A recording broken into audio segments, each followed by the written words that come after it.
बोला. तुम्हाला मराठी येत नाही? नहीं, हिंदी आती. पुढे मराठीत नाही म्हणणार नहीं आती मुझे. का?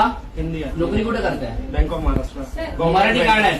मराठी का नाही? गव्हर्नमेंट मराठी का येत नाही मला ते सांगा. It is a nationalise bank. Marathi काय येत नाही? कुठे नोकरी करताय? Bank of Maharashtra. Bank of महाराष्ट्रामध्ये मुंबईमध्ये नोकरी करताय. मग तुम्ही मराठी का येत नाही? हिंदी. महाराष्ट्रामध्ये राहावं लागेल तर मराठी शिकावी लागेल. नो. का नाही? एक मिनिट थांबा, तुम्ही आता थांबा. का नाही? का नाही? का नाही? मराठी बोलावं Where लागेल. it is written. काय नाही? अच्छा, रिटर्न मध्ये पाहिजे. ठीक आहे, तुम्हाला दाखवतो. जय महाराष्ट्र. मी अनिश खंडागळे, महाराष्ट्र नवनिर्माण सेनेचा चिटणीस. मी आता बँक ऑफ महाराष्ट्र माहीममध्ये उभा आहे आणि हा जो माणूस आहे इथल्या एका आमच्या म्हणजे बँकेमधला कोणी व्यक्ती लोन घेण्यासाठी गेले होते, त्यांच्यावरती दादागिरी करतोय. प्लस दादागिरी करतोय. तो बोलतोय की तुमची भाषा उद्धट आहे आणि स्पष्ट बोलतो मला मराठी येत नाही. काय मराठी येत नाही? बरोबर ना? आणि बोलतो मराठीमध्ये मी बोलणार नाही. महाराष्ट्र नवनिर्माण सेनेच्या वतीने यांना आम्ही दाखवून देतो आता काय होते. ठीक आहे, डन.